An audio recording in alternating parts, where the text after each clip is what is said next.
Hey, what's going on, everybody? Welcome back to the Chasing Dreams podcast with Charlie and Justin. We are on episode 101.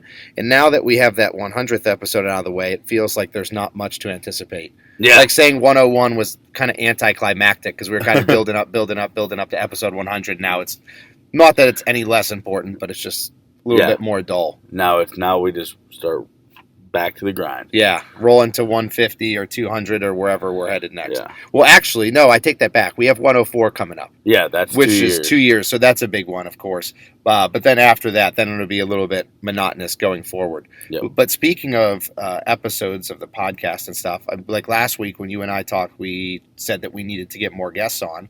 And we have a confirmed guest that is going to be on hopefully next week. Yeah. We haven't talked to this individual specifically about next week, but this individual said that they were good to go at certain times and gave us times and on a Saturday for recording purposes. So we should be having that person lined up next week, which will be cool. So we're already making headway with the things that we said we would do, like try to promote the podcast more and all that kind of stuff. So that's kind of been like the theme of my week, actually, is I feel like I've been playing catch up with a lot of things, but one of the things that I've actually taken a decent chunk out as far as making progress on has been social media side of things.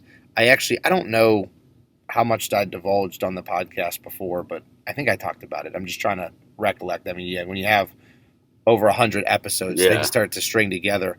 And like me, I have so many conversations with people at school and people at the gym and the podcast, and I forget who I tell what stories to, so I don't want to sound too repetitive. But one of the things that I've done is kind of hired a business team, so to speak, to help me grow a little bit more and kind of systematize, for lack of a better word, the way that I do things, because we talked about that before, is becoming more efficient and all that.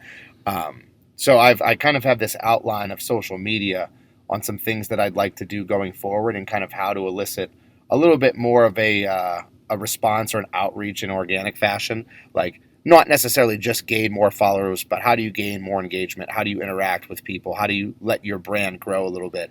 And it's amazing, dude, how like much of a science it is, so to speak. And like it is. How people, like these people that blow up on social media, a lot of them, I don't think, like obviously you could have like one video go viral and that's kind of your in.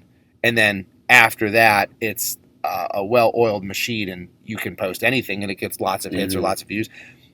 But it's amazing how much time and effort people put into this stuff. And one of the things that one of the coaches and I talked about was how much time can you devote, it sounds funny, but how much time can you devote to social media every day? Right. Now, it's not devote time to social media like most people do where they're just scrolling down their feed, but like active engagement and actively seeking out people to engage in and what types of pages you need to engage in and what types of posts you need to make, how often you need to make them.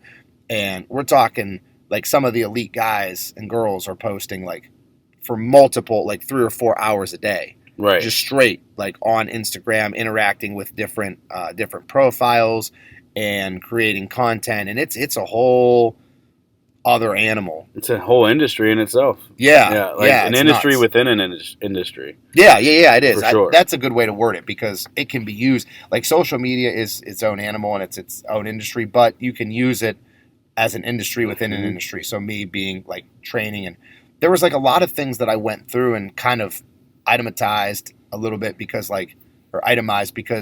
for me, I try to be I know everybody's like this to a degree. I try to be the best at everything.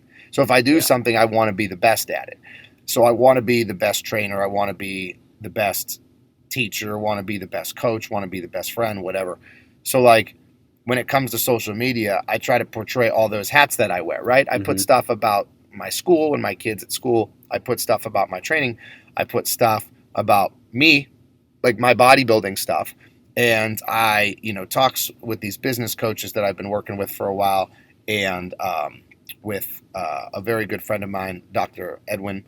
And it seems like they're all kind of on the same page is, let your social media show what is most important and what you want it to show the most.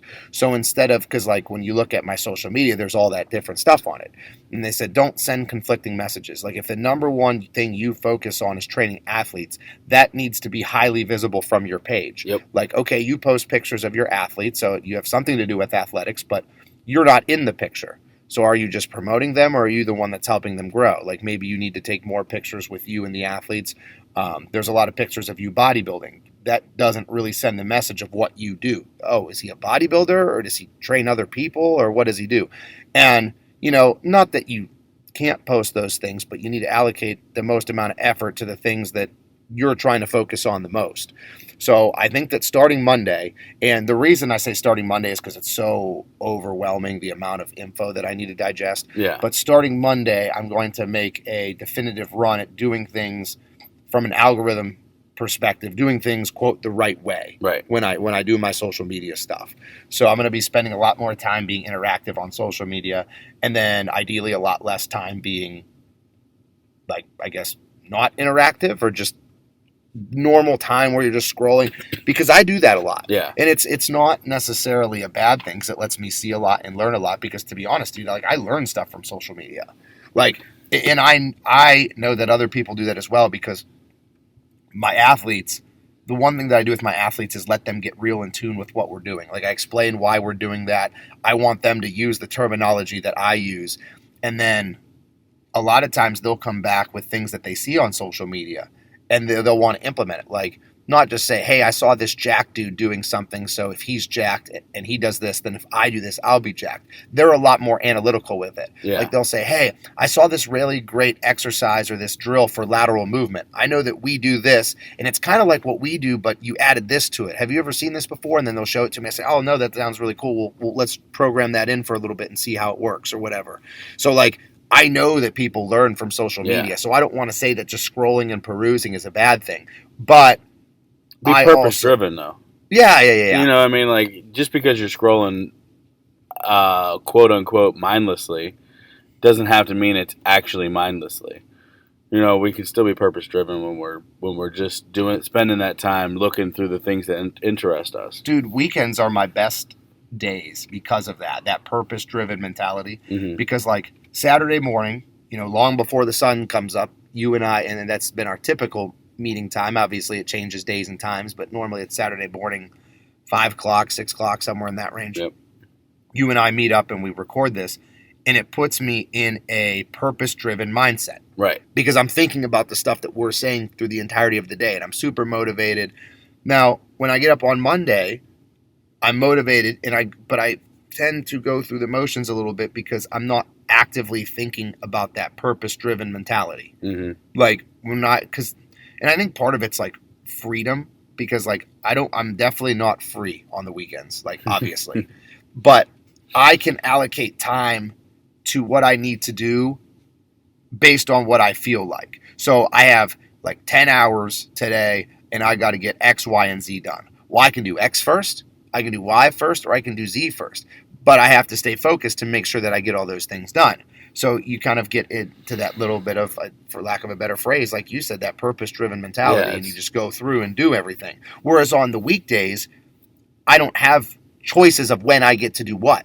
Right. I got to go to the gym first, then I got to go to school, then I got to go to the gym again. And like there's all these things that I need to do, and I tend to go through the motions a little bit. And again, it's not that I don't give effort or I don't try hard, but like that conscientious awareness of being purpose-driven in what I'm doing, it kind of like is fleeting on the weekdays for me sometimes. And I don't like that. Yeah, I don't. I understand what you mean. It's, and I think that's just because of the adult life where you have to go to work. You know what I mean? Like if we didn't have to work, we would be purpose driven, and like not purpose driven, but like we would be able to schedule our own day exactly how we wanted to every day. And I think that some people thrive and some people just die off in that environment. Oh my, so much. I know people that literally were like the most headstrong people in the world when they work. And then like say they lose their job or get laid off or go on vacation, and it's like just completely fall on their face. And it's just they crave and they need that structure. Well, I think that COVID kind of revealed that characteristic in people. Like there were so many people that thrived during COVID because they did things that they didn't normally have time to do. So whether it's a productivity standpoint or people who created, some people created new careers. Yeah. They went to online school and got new jobs outside of the area that they were previously invested in, or people started their own business or picked up new hobbies. And then you have other people who just withered away and their mental health kind of consumed them, and it was not a good situation for them. Like, I actually, to a lesser degree, I had a conversation last night about a student athlete. She graduated last year, and I trained her coming up through when she was younger, and then probably started, I think, throughout high school with different sports teams, and then we did some like small group strength training with her. And I hadn't talked to her for a while because she's not playing college sports. And I was thinking, because I do that all the time where I reminisce over all the athletes I've had, because at this point it's like insane. Yeah. And I look back, and for some reason she just popped in my head. And I was like, you know what? I haven't talked to her for a while. I'm going to reach out to her.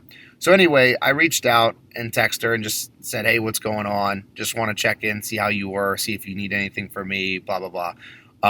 Regardless, we were talking about college. And I said how college was an environment that I was thriving in, specifically because I was able to do my own thing. Like, I could get up when I wanted. I could study when I wanted. I could go to class when I wanted. I could, or if I didn't want to go to class, no one was forcing me to go. Right. Not that that happened often, but it was an option there. I could go to the gym when I wanted, eat when I wanted. And then, so it's essentially unlimited freedom. Mm-hmm. And some people, that's actually their demise, because they end up dropping out because they don't go to class and they don't do the things they're supposed to do. Whereas for me, I was able to structure things in a way that I found most efficient, and it ended up being like the best thing ever for me. Yeah. Just because I had the freedom to do what I want when I want to do it. Right. And like, firsthand that like having a baby, that ability to pick and choose when and where and what kind of goes out the window. Mm-hmm. And it, for me, any type of like wrench that gets thrown in, obviously I haven't had something as like invasive, so to speak, as a child, but like that goes out the window then. Right. And how do you react? How do you continue to go about planning and structuring, and knowing that the planning and structuring isn't really determined on what you want to do. It's more of what you have to do or when you have to do it. Well, I mean, to me, I'm going to get cliche again, and Jocko Willink and David Goggins say it the best, is win the morning. Early in the morning before the sun even comes up. It's ironic that today my child's awake upstairs playing, but 90% of the time, if you win the morning and you get up while the sun's still long before it comes up, you can win that time because most people are sleeping. So, well, don't you think that that's purpose driven? Yeah. Too, because yes. I don't think. I mean, absolutely. I could be wrong, but truthfully, most people who wake up early in the morning, I would venture to say that most of them don't get up because they want to. They either get up because they have to, or because I shouldn't say they don't want to. They don't do it out of wanting pleasure. They do it out of wanting purpose. Like I want to get up because I want to accomplish those things. So like that's how I am. Yeah. Like I've said this before. People ask me, why do you train so early, or how do you train so early? I say I don't have a choice. Yeah, because if I don't, it'll be midnight tonight before I get to the gym for myself. So I force my body to wake up to do this, yep. And then after a while, it becomes habit, and then you build the habits, and then here we are where it's no longer an issue. It isn't, yeah. And if to sit by and say that when you wake up at 3 or 4 o'clock in the morning to go to the gym at the end of a long week, or even at the beginning of a long week, that you're coming off of the end of a previous week that was long. Yeah. To say you're not like, you're tired. It's that's bogus, but it's because we have purpose. Mm-hmm. You know what I mean? You have a purpose to get things done, and this is the time that you found in your schedule that makes it the most efficient. And I think that one thing that people lack is when it comes to a purposeful mentality or purpose-driven mindset, like you alluded to, I think that sometimes people tend to try to force a round peg in a square hole with that.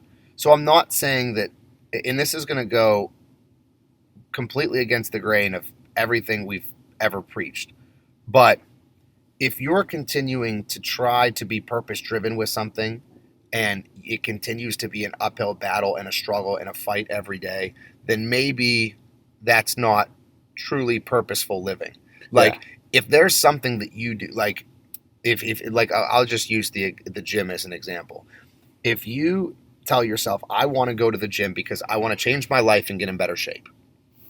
If you continue to fight with yourself and struggle mentally, physically, emotionally every time you go to the gym, and it's constant battle or inner conflict, and you have this dialogue inside that, oh, I don't want to go, then maybe, and I'm not saying that health and wellness shouldn't be a priority, but maybe you need to do it in a different way. Yep. Maybe you need to find an athletic or a lifestyle hobby that's going to elicit the same type of response where you get, like, you want to lose weight or build muscle or whatever, like pick up hiking or running or just something that's different from what you're doing, because obviously it's going to be hard. And that's why I say it's counterintuitive to what we preach all the time. Is like, oh, you got to push through when things are hard.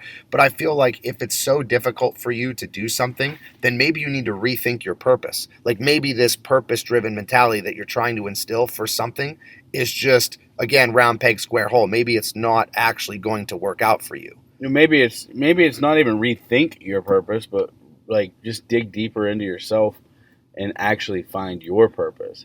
Because a lot of times I feel like a lot of times people they want to use Charlie's purpose for themselves or Justin's purpose for themselves. And that's cool.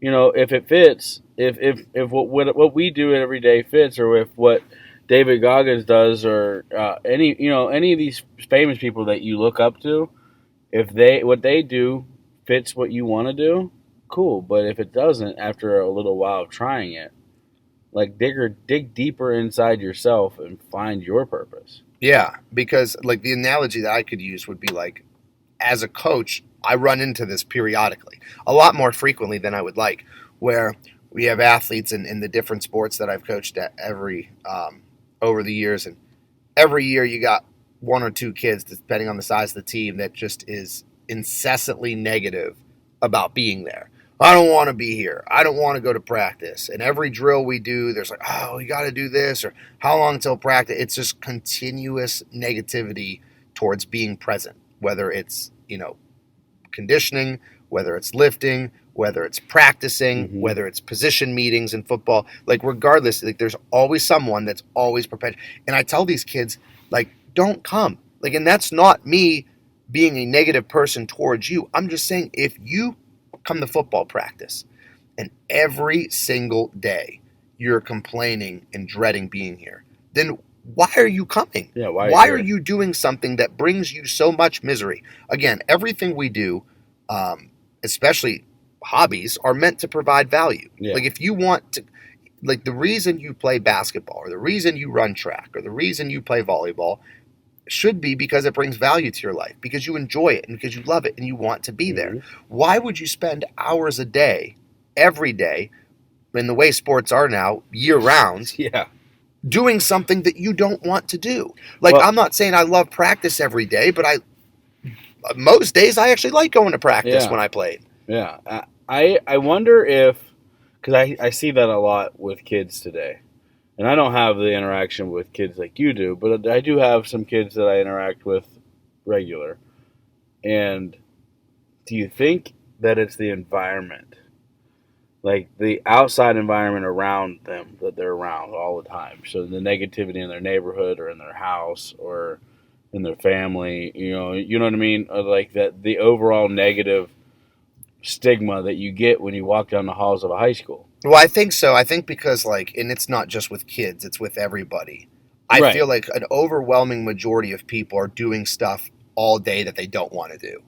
Well, I don't even think it's so much that they don't want to do it. It's the fact that the stigma is that we don't want to do it as a whole. Like, I don't know too many kids that don't want to learn, but how many kids do you know that are super eager to go to school? Yeah. Because it's that, oh, I don't want to go to school. It's summer vacation or it's spring break. I think that just, like, and I could be wrong, but, like, I see it as, like, you wake up in the morning, oh, I don't want to be up. And when you see people early that's always, oh, it's too early. Yeah. And then, you It's see them that. at the gym and it's, oh, I'm tired. I had a long day. I really don't want to be here right now, Yeah. but I'm going to have this. And then they go to work. Uh-huh. It's like, oh, I don't want to go to work. And I feel like It's perpetuating a cycle. yeah, and people. So if everybody's doing things that it's like this, like these like cartoons or these movies where everything's black and white. You have people walking down the streets and everybody's got a dull face and no one's communicating with each other or talking with each other. And again, like, listen, full disclosure, like I don't want to go to school every single day. I don't want to go to the gym every single day. I don't wake up as soon as my alarm clock goes off and say, yep, time to go, baby, and get excited. Yeah. Now, to be honest, most days I do. Yeah. Like, I honestly do. But, like, it's not all the time, so I'm not saying that it needs to happen all the time. But, like, again, if you're going through life and every day you're not liking what you're doing, like, crap, man, check the purpose-driven mentality because you're obviously not waking up for any purpose other than you feel like you have to. Right, or check out of the stigma that everybody has to be miserable. Yeah. Because I really feel like, I don't have any facts behind this. I don't have any studies that I've like looked into. It's just something that I've been thinking about. The overall majority of young people, especially, are like miserable. Yeah. All the time. And I don't believe that because I see their parents. I see people's parents and them paying for kids to go to, personal trainers and play 5 and 6 sports and do different hobbies in school that everything costs money now. So like I don't believe that they are actually miserable. I just think it's the thing to do. And they don't even realize that it's the thing to do. Like when we were kids, you almost knew that you were buying that Aeropostale shirt because that was the thing to do. Mm-hmm. But now I really don't think they don't even realize that they're like being miserable, being mopey, or complaining because it's the thing to do. I don't think they do. I don't think they know. It's just like It's like a habit, like learned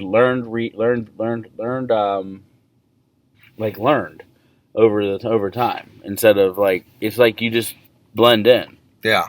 I don't know. I mean, like I said, I don't know if that's fact or fiction. I mean, it could be. It'd be interesting to see, like, too, especially because, like, a lot of the people that I train, the most positive ones come from the most positive parents. Yes. So there is obviously environmental, whether Yeah. it's nature and or it's nurture, where they're raised that way. But you see it that the people how many times do we say that? The people that you're around are the people that you're going to become like. Yeah. Birds so of a feather. if you start to hang around with people, that's one of my favorite Louis Simmons quotes. If you run with the lame, you'll develop a limp.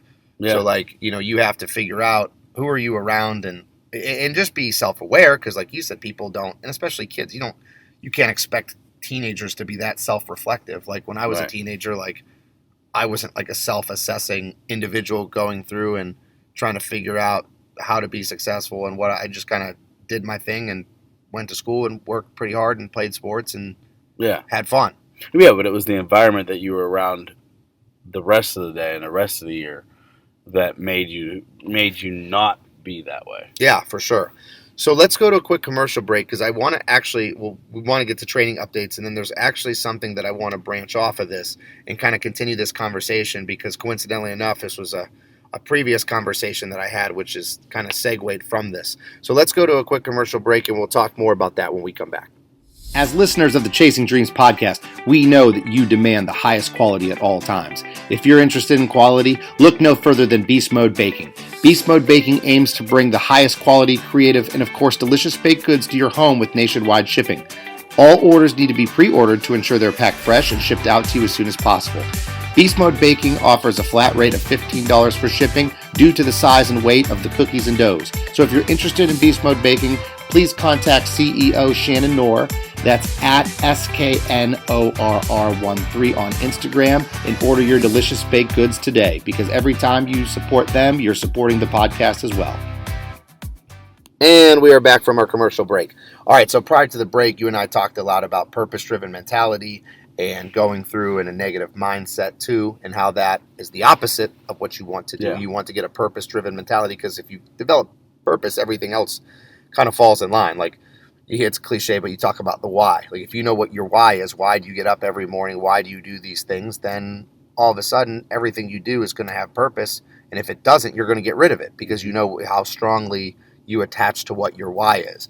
But one of the things that I wanted to bring up, I mentioned it right before we went to commercial, was I was talking with Dr. Edwin Adams, who is a good friend of mine, who I was on his podcast and actually kind of reversed roles. So I wasn't doing the interviewing. Like when we have guests, I was getting interviewed. And he asked me the other day about, and we kind of talked about some, I don't want to say business things, but some content things that he and I more so spearheaded on his end, but he just asked me to play a role in it. We have some things in the works, but he asked me, he said, what do you think are the biggest problems in today's society for young men your age? So I just turned 32 this week. So I said, okay, so are you talking about like below 40? Or are you talking in their 30s, 25, 35? I said, what age range, or what are you referring to when you say my age? He said, well, just your age specifically. He said, let's say at the time I was 31. He said, let's say 31. Like what are the three biggest issues that you see with people that are males that are 31 years old?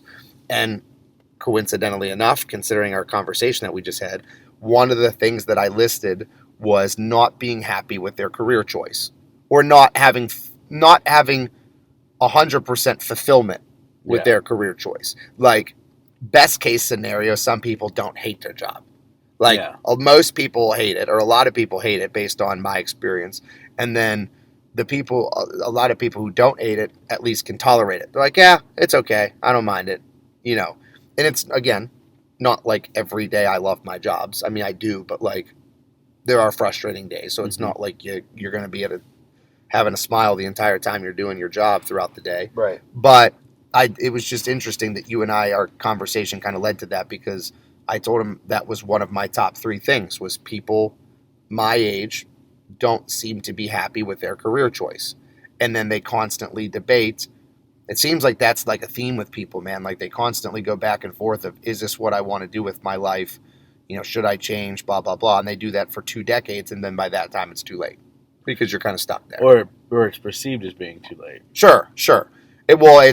It's you would have been a lot better off had you done it 20 years prior versus now. But yeah, you're right. Yeah, it's never too late. I don't want to come across and give that message, but yeah, I didn't mean that you were. I was no, you're right. Though. It's perceived as culturally, it's perceived to be too late if you put in X amount of time and you put so much into your 401k and your seniority and your family's so used to that schedule. Blah blah blah blah blah. Everybody can get along, with a new schedule, with a change. Yep. It's just, I don't know, like, do you know people that encounter that regularly? Like, is this what I want to do? Yeah. And I feel like everybody's been there at some point. Like, well, I just made a career change after a decade of work in my 30s. So let's talk about it. I mean, because I know that you and I kind of had these discussions earlier, but like, let's use that as a segue into our updates, because life on your end for the past year has been pretty crazy. Just because, like, I mean, the new child alone is something that's obviously life-altering and forever. Yeah. But now, new career path, and you and I talked about it, and we didn't want to say anything on air until it was official. But now it is official. So what's the deal? So I as everybody knows, I've been a truck driver / trainer / in the oil field for a long time, almost a decade, 8.5 years. And I have always got a lot of like fulfillment whenever I was training people and teaching them how to be safe and do things the safe way. Okay, perfect. I got to interrupt there, because that's something that, as people are listening to this story and listening to this podcast, I just like what you said there, how you found fulfillment in training people. Yeah. So just because you're going to work every day, and this is not to you, this is to the listeners, just because you're going to work every day and not enjoying it doesn't mean you can't find takeaways about your job that you do like. Right. So maybe that's a good place to start. If you don't like your job entirely, go through and say, what part of my day is the best? Yeah. What part do I like to do? And then kind be of the go best from at there. it. Because like you said, you found that you liked the training part Yeah. and the interacting and the helping people part first. Yeah. So then, I'm sorry, I just had to No, make sure you're that right. people It makes sense. listen to that part. Yeah, and I kind of breezed right over it because I was lucky enough at 22 years old to realize where I wanted to be in life. I just didn't do it. Yeah. I didn't, take a step back and make the necessary moves to get after it and do that. So at 22 is when I first started in the oil field driving truck, and I got the opportunity to be a trainer and started doing in the cab training then and did a lot of it. For 8 years, I've done it off and on in the truck.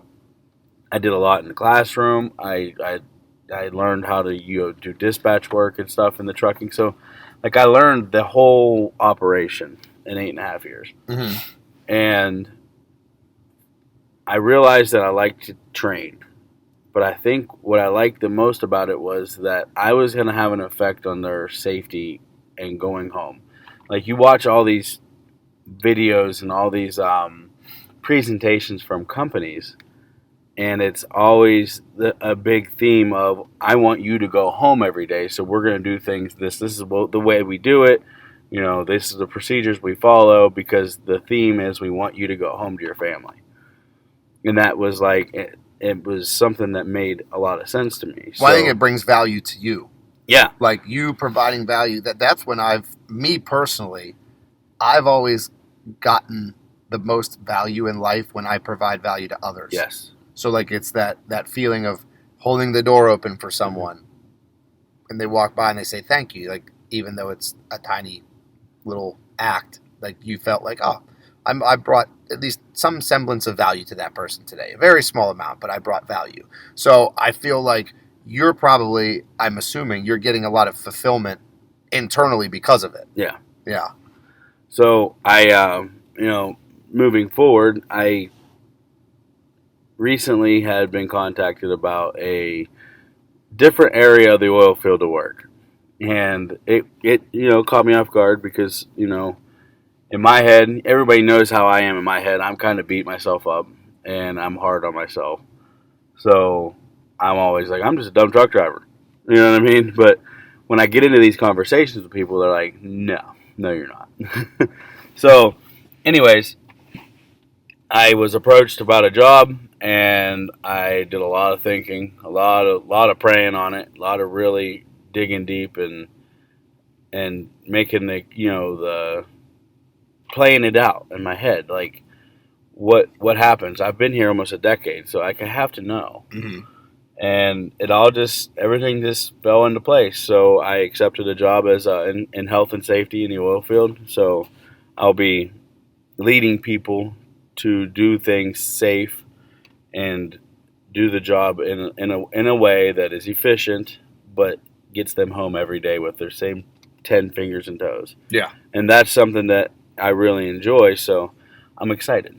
Cool. But it's different. It's definitely different. It's completely different sides of the oil field, for sure. And I know that, and this is something that we can talk about too, because it's kind of an alternate route based on what we've been talking about. But I think that something that was interesting about that whole process for you too was that when you went through it, you were kind of like, there was like a negotiation period and the ball was in your court. So when we talk about value and about providing value to others, I think that's important to seek value for yourself too. And that's okay. So like, whenever somebody asks you to do something or has something that they want you to do, I think it's okay to receive proper compensation for it. So like with me in training, there's people that have told me in the past that they can't afford my services. And I'm okay with telling those people I appreciate their consideration and I'm understanding of their financial hardships, but them struggling doesn't bring the value that I provide down anymore. Right. Now, I want to say that in the proper context and let people understand that I do a lot of things for free.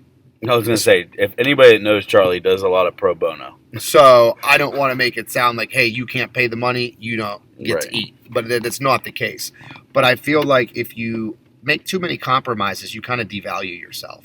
Like, so for you going through this process, you know what you're worth, you know what you can do, and I know that there was some kind of back and forth of, hey, this is the amount of money we're going to pay. No, that's not going to work. Yeah, okay, well, what about exactly this? like that too. Well, no, that's still not going to work. Yep. And I think that it's awesome to see when people have. It's almost like self-worth, like when you know what you're worth, literally, salary wise, but you have enough testicular fortitude to like not stand up to people, but say, no, you're the one that wants me. Yeah. So if you want me, this is how it's going to be done, and we're going to do this no nonsense way. And I think that's really cool when people are very convicted with, especially with finances and value and money and all this stuff. Like, this is like an off-topic example, I guess, but I hope that I can word it, or I hope people can see the connection that I'm trying to make here. My mom, one time when I was a kid, my mom and dad were looking for a new car. And they were at a dealership, and I would happen to be with them. I was in elementary school, I think, or middle school. And they go to this dealership, and they go up to the guy, the salesman that, greeted him at the door, and they said, listen, we're going to sit down with you. We're going to tell you exactly what we want. We know the make, we know the model, we know the package, we know everything that we want in this vehicle. We've been to several dealerships before, searching for the same thing. What we're going to do is you're going to give us your best price. There's not going to be any back and forth. You're just going to give us your absolute lowest price that you can possibly go. And if it beats the others, we'll buy it right now. And if not, we're leaving. Like, there's not going to be any of this, bartering back and forth. We don't have time for this. This is what we're going to do. So my mom has a spiel with the guy. And I actually, to be honest, I don't think my dad was there, if I recall correctly. I think it was just my mom and I. So we sit down, and the guy comes out and goes over everything with my mom over a couple minutes. She said, this is exactly the package we want, blah, blah, blah. Guy goes, okay, we're going to talk to people in finance. I'll be back and talk to my boss. Leaves and comes back, gives my mom the figure. This is what we can do for you. And my mom said, okay, thanks. We've had lower offers than that. We appreciate your time and looking into this. We'll see ya. And then she started getting up, and we started leaving. And the guy then, of course, says, well, no, I can talk to her about maybe taking this off, and maybe we can, work out a different deal, or maybe we can get a little bit lower if I really. And my mom said, no, I gave you a chance, and just said, she's like, I'm not trying to be rude. I just don't have time to play the game. Yeah, we're not playing the game here. This is what we're going to do. You don't like it? That's if you can't give it to me for cheaper than this, that's fine. But I told you, I gave you one chance. What's your lowest price? You said this. So either you're being dishonest, or you thought that, whatever it is, we're not doing it. And then we left. And that was that. And so, I thought it was cool I think it's cool when people have conviction. And it doesn't, I don't know, sometimes people, when they have stuff like that, it comes across as rude, or people interpret it as rude. Yeah. And it's not. Not. You can say, this is what I'm worth, this is what I'm doing. If you don't like this, you can go elsewhere. I've told my athletes, man, and parents, it's something that I shouldn't have to apologize for when I say it, but I don't need you. You need me. You need me, and I say that in the context of strictly financial. Yeah. There are plenty of athletes. I've had athletes that have been waitlisted previously, where I can't fit you in a couple months. When I can, I'll get back to you. But right now, I physically do not have the time to train you, and I apologize for that. Yeah. So it's not like putting food on the table is predicated on this person signing up right now. Right. So I have kind of developed into the type of person where, and I've had Dr. Ryan and other people in my life that have kind of helped me understand that, where I'm not going to chase people. And I don't want to spread Dr. Ryan's business on air because, this is his personal business. So I'm not going to get into specifics. But one of the things that he talked to me about, that he's like, you got to meet people halfway. He said, and he even admitted, he said, in my life, I've done things where I haven't met people halfway. I've gone 75% or heck, 100%. Mm-hmm. And he said that if people aren't willing to meet you halfway, then it ain't worth doing it for. Yeah, you can't do it. So I think that purpose-driven, because let's go back to the main theme. I think if you're purpose-driven, you understand your why and why you do things and how you do things, and you're really structured and all that stuff. But I think purpose, you also have to be very, very reflective, and you have to understand your own value too before you can provide value to other people. Absolutely. And I think that it was really cool to see my mom go into the car dealership, and it was really cool to see your back and forth, like, hey, no, I'm not going to lowball myself. Because I think that too many times people, like, if you're listening to this right now and you're not happy with where you're at, the reason you're not happy with where you're at is because along the line you made too many compromises. Yeah. I'm okay getting this, or yeah, this house is okay. It's not what I want, but it's okay. Or this car is okay for now. And I'm not saying that you can have like creme de la creme of everything. It's not like you can buy the most expensive house or buy the most expensive car. And sometimes those will actually put you backwards in progress. But like, stop settling for things. Mm-hmm. Stop settling and compromising your own value. Like, I think that that's where people go wrong. And then 30 years, 40 years down the road, you wind up in a position that you're not happy in because you accepted a job that was good enough or okay. And you married someone that was just okay. Right. And you do all these things that are just good enough or satisfactory. Like, why strive for satisfaction? Yeah. Like low level satisfaction. I think a lot of that is society. People want to have the status quo. Yeah, dude, you do things because they're safe. Like I'm going to take this job because it's safe, or I'm going to go to college because it's safe, mm-hmm. or I'm going to take this job right out of high school because it's safe. They do things based on what's safe, not what they want to do or where the ceiling at. Like, it's always like, I feel like people, and I'm guilty too. People look at. They don't look at what's the highest ceiling. They look at what's the highest floor. Mm-hmm. So, like, okay, I can get to the 5th floor of a 3-story building, or I can get of a 5-story building, or I could climb to the top floor of a 100-floor building. Yeah, it's like this job has the best chance for huge success, but it also has the biggest risk. Yeah. So people, it's all about minimizing risk, and I'm not saying take unnecessary risks and be stupid, but like, people do things because they're safe. They don't actually do them because they love them or they're passionate about them or they want to do them. And it's like you hear like the sayings about stuff like that, like if you're not busy living, you're busy dying, and stuff like that. And people are alive, but they don't truly live, and things like that. And I think risk mitigation is an intelligent trait to have. You should be a little bit measured and self-aware of the things that you do. But at the same time, I don't know. I just feel like knowing your worth and not making compromises is going to get you very, very far, because I've noticed progress in my life ever since I kind of adopted that mentality. Like, take the athlete training program, that 6-month program that we spoke about before that I'm kind of starting. Like, just full transparency, it's a couple $1,000s for people to sign up for this. And people see that price and get astonished, and they say, well, that's a lot of money. It's like, well, let me tell you how we came up with this figure.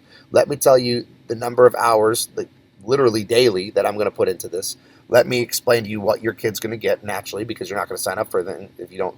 Let me explain to you the partnerships with physicians and different clinics that I have lined up that's going to give your kid access to a lot of recovery tools that they would not have access to. So I'm explaining all these things, but never once am I going to waver and say, well, maybe we could do it, because I've had people that contact me and said, hey, a little bit out of my price range. And I said, absolutely understandable. This is definitely not the right time for you, because if you are hesitant to put forth this amount of money, then you don't see the value in this. Right. Because if you understood the value, you would say, this is a steal. I'm doing this right now. But you don't have the value, or you don't have the resources, and that's okay.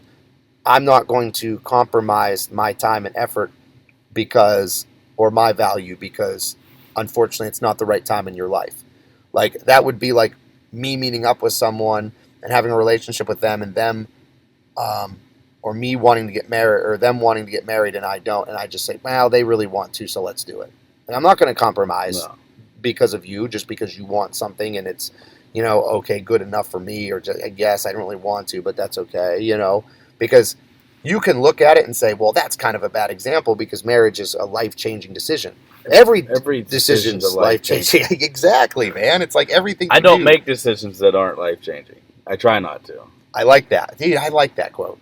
That's awesome. I don't have a whole lot of science to back that up either, but I try to make big decisions every day. Yes. You know, And I think you see value in making small decisions that ultimately will become big. yeah, like what are you having for breakfast? Yes. Yes. You know, are you going to perpetuate the cycle, or are you going to break it? Are you going to, make new ground? I like it, dude. That's a really good place to end, that you don't make any decisions that aren't life-changing.